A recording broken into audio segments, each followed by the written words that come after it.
G'day guys, welcome back. My Firmzilla has finally finished fermenting. Oh, that was a tongue twister.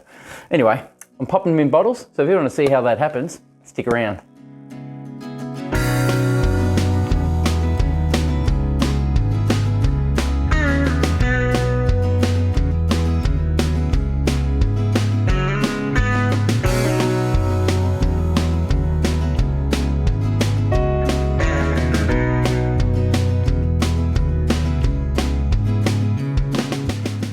So the first thing I should do, which is take this cover off.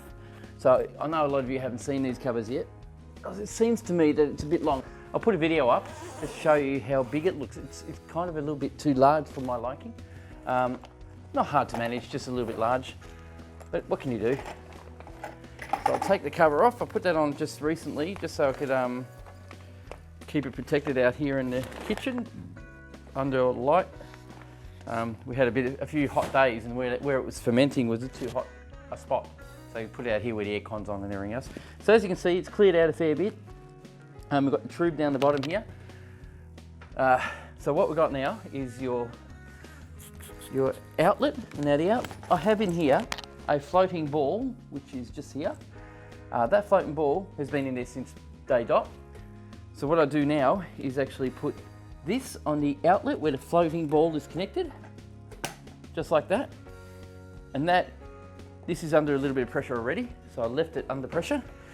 And then this is our wand to put it in our bottles. So I'll leave that aside for a sec, just so we don't get it contaminated or dirty. And we'll put the gas on this end, which, like I was saying, I'll try doing it at a low pressure first. Wait. So we'll get it up about 10 pounds. It's been sitting on 10 pounds anyway, so I'll leave it at 10 pounds while it's there. You can see the beer's starting to try and move up the pipe now already. So I'll get my first bottle, which is this one. Grab a couple of carbonation drops. I'll open it up. Carbonation drops are these little guys. These little fellas here, I'll show you on the other camera.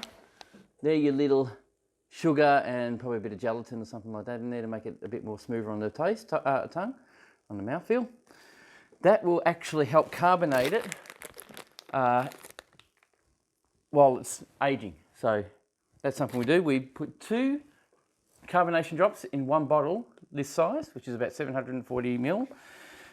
You can just put 1 in a 350 ml bottle, which is what we do as well. So I'll pop 2 of them in there. I'm only going to show you 1 that I'm going to do, because if I show you 2 or 3 or 5 or 10, it's going to be boring. So I'll just show you these, and then I'll show you what the finishing product is. So we've got your bottle, put your carbonation drops in, 2 of those, and then from that, we now do our first.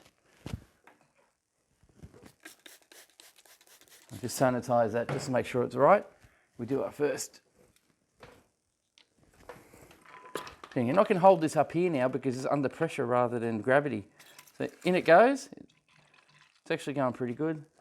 Now, the purpose of doing it under pressure is there's no oxygen, apparently no oxygen getting in. And I reckon that 10 pounds is probably about right. Looking at the flow, it's not too bad. So it's looking pretty clear going in. Looking pretty nice looking. Bloody dog hair on it, can you believe it? So we'll get it up, and they reckon about an inch, 25 mil off the top. But I take on some advice from the other guys online. Fill it right up. When you pull the wand out, you get a little bit of air in there.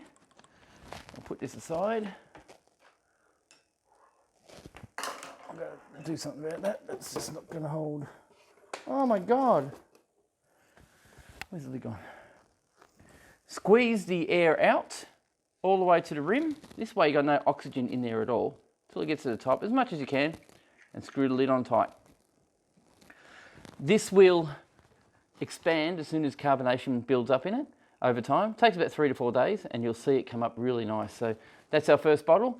I'm going to do all 20 odd bottles with this method, and then once I'm done, and the other good thing about this too is the ball sits up top here, and there's all the tube and all the crap is down the bottom here.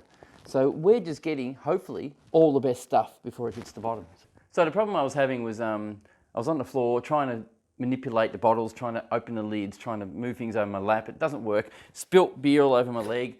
I went, bugger it, and put it up on the bench, and I'm going to open them all up, put every cough drop, put every carbonation drop in the bottles ready, open all the lids, have it ready, and then fill it up here so I don't have to crisscross, move things and take this out. I'll just fill them all up first, then put all the lids on.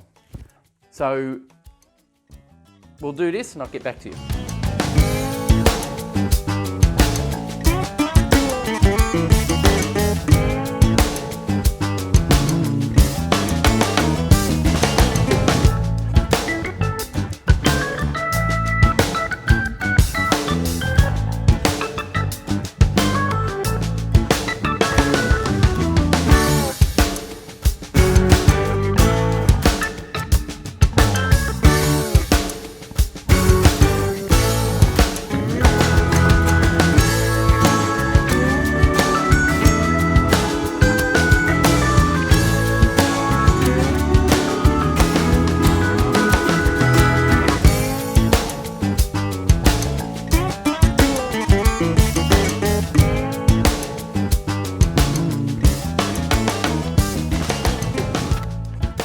While that camera cools down, for some reason it overheated, I'll give you a gravity reading.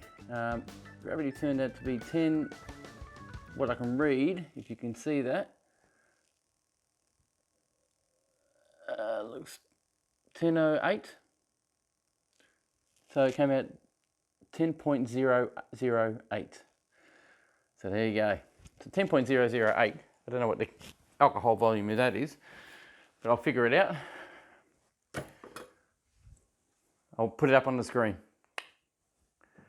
Now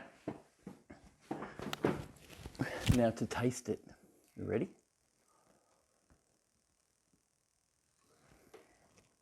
It's not bad. It's not ugly. It's not majorly flavoursome or anything like that. It just tastes like a normal beer.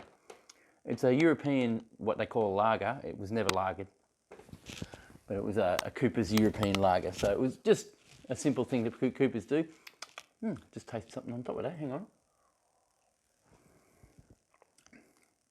It's just the yeast. Just tasting the yeast at the moment before it has to age another week or two. So yeah, I think this is going to turn out all right. Tastes pretty good. As you can see from the video, this one worked out really well. That's our Firmzilla, all emptied up. Down the bottom there, as you can see, the tube is full. And what I did is I emptied out the tube. Sorry, I didn't empty it out.